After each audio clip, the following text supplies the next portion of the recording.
یار غار کا مطلب غار کا ساتھی، اور قرآن نے بھی اس کا ذکر فرمایا، قرآن میں بھی اس کا ذکر آیا ہے کہ یاد کرو اے محبوب جب آپ غار میں تھے اور آپ کے ساتھی آپ کے ساتھ تھے۔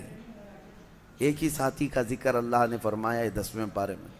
اس غار میں جانے کے بعد حضرت ابو بکر صدیق نے حضور پاک صلی اللہ علیہ وسلم کو باہر بیٹھنے کے لیے عرض کیا، خود جا کر اس غار کی پوری صفائی فرمائی اور اس کے سوراخ کو کپڑے پھاڑ پھاڑ کر کے بند کر دیا کہ کوئی کیڑے مکوڑے نہ آئیں، اور نبی پاک صلی اللہ علیہ وسلم کو غار کے اندر لے جا کر آرام کرنے کی عرض کی، لیکن ایک سوراخ پر آپ اپنے پاؤں کی ایڑی لگا کر بیٹھے تھے۔ نبی پاک صلی اللہ تعالیٰ علیہ وسلم وہاں آرام کرنے کی غرض سے گئے۔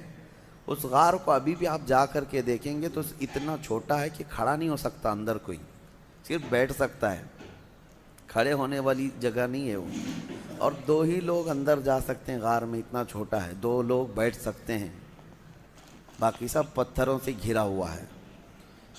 تو روایات میں ہے مشہور کہ ایک سانپ حضور پاک صلی اللہ تعالیٰ علیہ وسلم کی خوشبو پا کر وہاں پہنچ گیا آپ کی زیارت کے لیے، لیکن اندر جانے کے سارے راستے بند تھے۔ تو ایک راستہ جس پر آپ نے ایڑی لگا رکھی تھی، صدیق اکبر نے پاؤں پر ان کے سانپ کاٹنے لگ گیا کہ یہ پاؤں ہٹائیں تو میں اندر جاؤں اور دیدار مصطفیٰ کر لوں، لیکن حضرت ابو بکر صدیق ہیں کہ پیر ہٹانے کو تیار نہیں۔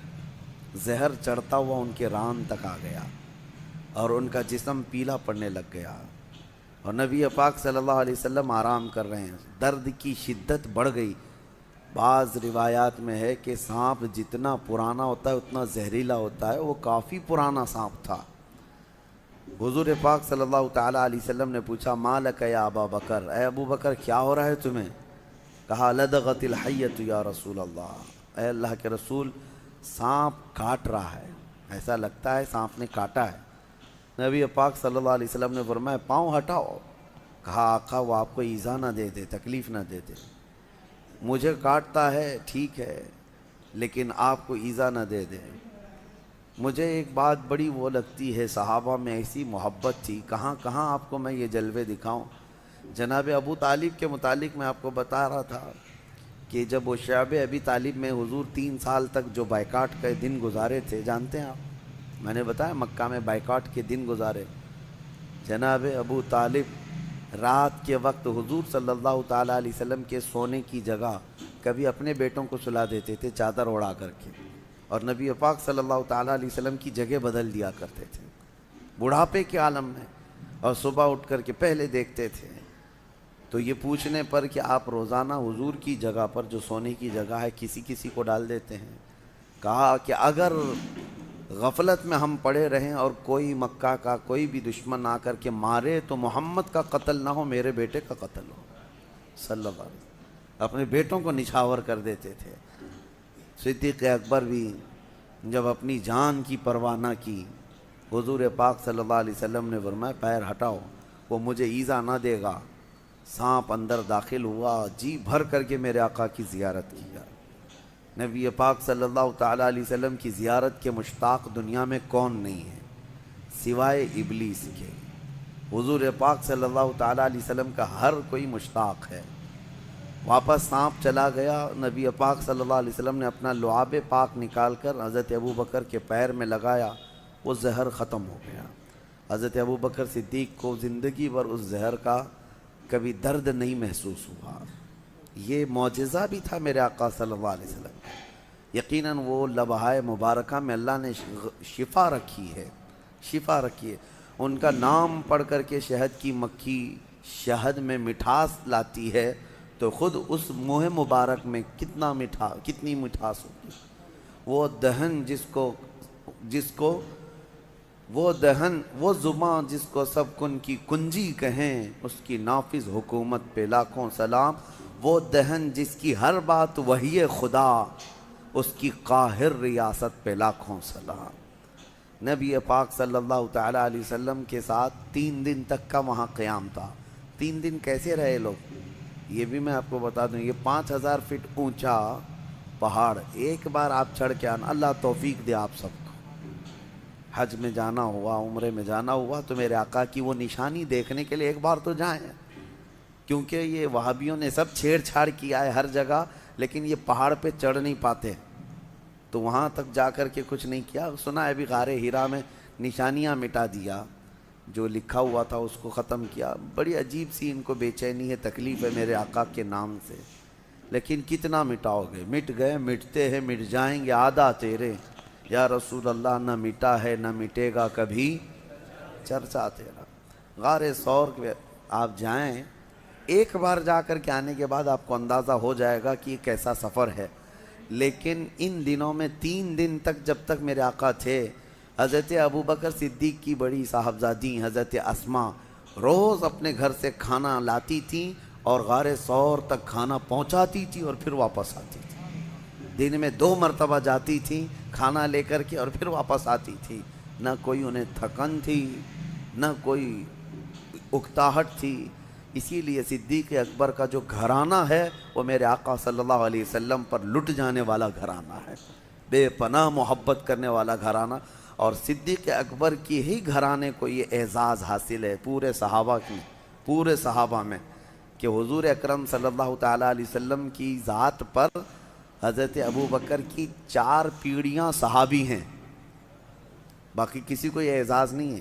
4 پیڑھیاں، یعنی حضرت ابوبکر صدیق کے والد بعد میں ایمان لائے، ابو قحافہ وہ صحابی، حضرت ابوبکر صحابی، حضرت ابوبکر صدیق کے ایک بیٹے ہیں وہ صحابی، حضرت ابوبکر کے پوتے وہ بھی صحابی.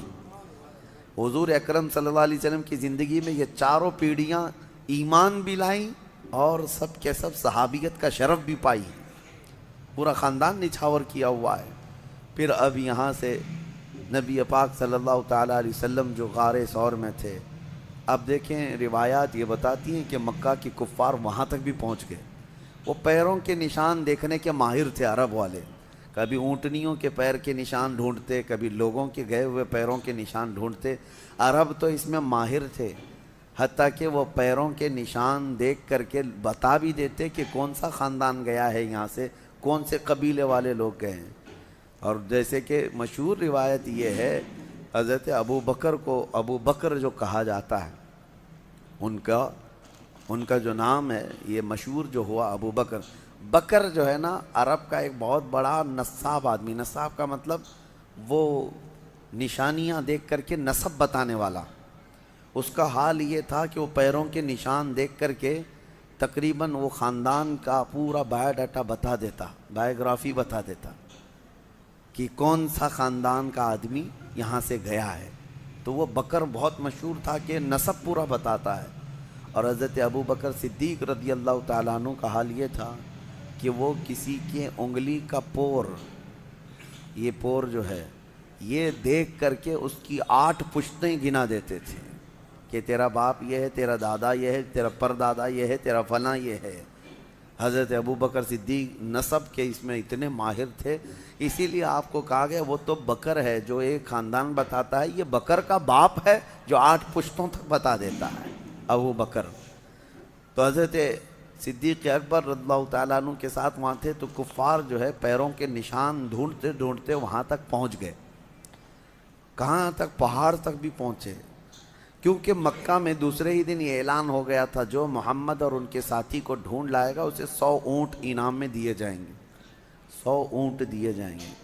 اس زمانے میں 100 اونٹ کا مطلب یہ ہوا کہ 100 کار، یعنی آج کے زمانے میں جو کار ہے، کار کی جو قیمت ہے وہی اونٹ کی قیمت تھی اس وقت. جس کے پاس ایک کار ہے آج وہ ایک سواری والا سمجھا جاتا ہے، بڑے اچھے طبقے والا سمجھا جاتا ہے، یا مڈل کلاس کا ہے. اور جس کے پاس اس سے زیادہ ہے تو وہ ہائی لیول کا آدمی ہے.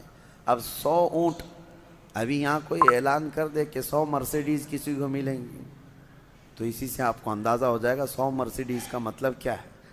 تو اس زمانے میں سرخ اونٹ جو ہے وہ مرسیڈیز اور بڑی لگژری گاڑیوں کے مقابل میں مانے جاتے تھے. عام اونٹ الگ ہے، سرخ اونٹ یعنی لال رنگ کا اونٹ وہ لگژری اونٹ تھا. جس کے پاس ہوتا ہے وہ بڑے قسم کا آدمی. اور ویسے 100 اونٹ کا اعلان ہو چکا تھا مکہ میں کہ جو ڈھونڈ کر کے لائے گا اسے 100 اونٹ ملیں گے.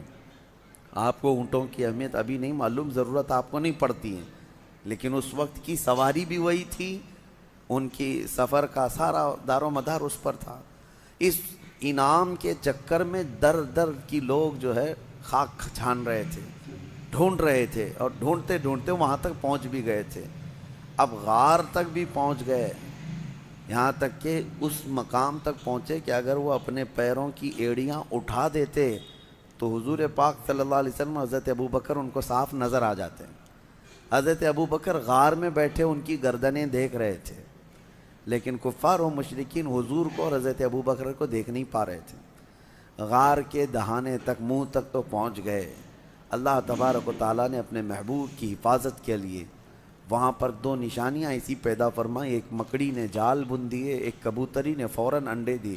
یہ نشانی تھی اس زمانے میں کہ جہاں کبوتری انڈے دیتی ہے انسانوں کا آنا جانا نہیں ہوتا، اور مکڑی نے جال لگایا، اس کا مطلب اگر کوئی اندر گیا آیا ہوا ہوتا تو جال ٹوٹ چکا ہوتا، اور مکڑی کو جال لگانے میں کافی وقت لگ جاتا ہے، اتنا گھنا جال لگا دیا تھا مکڑی نے چند گھنٹوں میں۔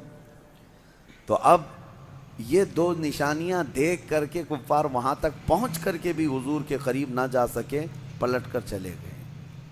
اللہ رب العزت جب کسی کی حفاظت کرنا چاہے وہ تمہاری گردن تک قریب لا کر دشمن کو بھی دور پھینک دیتا ہے۔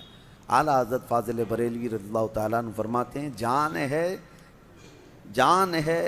جان کیا نظر آئے۔ حضور جو ہے جان کائنات ہیں، اور جان کس کو نظر آتی ہے؟ جان ہے جان کیا نظر آئے، کیوں عدو گرد غار پھرتے ہیں، وہ سوئے لال ازار پھرتے ہیں، تیرے دن اے بہار پھرتے ہیں۔ نبی پاک صلی اللہ تعالیٰ علیہ وسلم کو وہ قریب آ کر کے بھی دیکھ نہ سکے۔ یہ دونوں چیزیں نشانیاں بن گئی۔ اسی لیے بزرگوں نے لکھا ہے کہ نہ مکڑی کو مارو نہ کبوتر کے ساتھ زیادتی کرو۔ یہ دونوں میرے آقا صلی اللہ تعالیٰ علیہ وسلم کی ناموس کی حفاظت کرنے والے پہرے دار ہیں، جس کو آج کہتے ہیں نا محافظ ناموس رسالت۔ یقیناً میرے آقا صلی اللہ تعالیٰ علیہ وسلم کی عزت کی پہرے داری کرنے والی مکڑی بھی ہے اور کبوتری بھی ہے، اور دونوں عزت پائے ہوئے لوگ ہیں۔ مکڑی کو مارنا منع ہے، ہاں بس یہ ہے کہ اس کے جال کو صاف کریں لیکن اس کو نہ ماریں۔ بعض بزرگوں نے حیات الحیوان ایک کتاب ہے حیوانات، علامہ کمال الدین دمیری رحمۃ اللہ علیہ کی، اس میں تو انہوں نے لکھا ہے کہ مکڑی کو مارنے والے کو کئی طرح کی بیماریاں لگ جاتی ہیں، کئی طرح کی بیماریوں میں وہ ملوث ہو جاتا ہے، اس کو نہ مارے، اس لیے کہ اس کو اعزاز ہے میرے آقا صلی اللہ علیہ وسلم کی حفاظت میں اپنا جال بن دیا تھا۔ اور دوسری چیز کبوتری کا بھی ہے۔ کبوتری ایک ایسی، کبوتر ہی سمجھ لیں، ایک ایسا پرندہ ہے جس کو اللہ تعالیٰ نے یہ اعزاز بخشا ہے۔ آج بھی اگر کوا آ جائے تو بھگا دیتے ہیں، کبوتر آئے تو کوئی بھگاتا نہیں۔ حرم کی ہر مینار میں آپ کو، مسجد نبوی میں، خانہ کعبہ کے اندر، سب جگہ آپ کو کبوتر ہی کبوتر نظر آئیں گے، بے حساب کبوتر بھرے ہوئے ہیں۔ لیکن کبھی آپ جا کر کے دیکھنا، نہ مسجد نبوی میں وہ بیٹ کرتے ہیں، نہ حرم پاک میں کہیں پخانہ ان کا پڑا ہوا ملتا ہے، گندگی نہیں پھیلاتے۔ لیکن وہ کریں نہ کریں، اپنی جگہ پر ہزاروں لاکھوں پرندوں میں حرم میں رہنے کا شرف اگر کسی پرندے کو ہے تو وہ کبوتر کو ہے۔ وہ میرے آقا کی جالیوں کے پاس بھی آتے ہیں، نبی پاک صلی اللہ علیہ وسلم کے گنبد پر اپنا بسیرا کیے ہوئے ہیں ہزاروں کی تعداد میں۔ بہرحال وہ ان کی قسمت ہے، اور اللہ تعالیٰ نے اس کو یہ اعزاز دیا۔ خالی وہاں مکہ اور مدینہ میں نہیں، آپ جہاں کے بھی مقدس مقامات دیکھیں گے کبوتر وہاں مل ہی جاتے ہیں۔ کبوتر کی یہ فطرت ہے، مزاج ہے، وہ مقدس مقامات میں اپنا گھر بناتے ہیں، مسجدوں کو، مزارات کو، وہیں پر وہ اپنے گھر بناتے ہیں۔ یہ اعلیٰ نسب ہونے کی بھی علامت ہے اور اچھے اشرف مزاج ہونے کی بھی علامت ہے۔ پلیز ہمارے چینل کو لائک اور سبسکرائب کیجئے، چینل کو ہمارے سپورٹ کیجئے۔ اسی طریقے کے بیانات سننے کے لیے ہمارے چینل کو سپورٹ کیجئے، لائک اور سبسکرائب کیجئے۔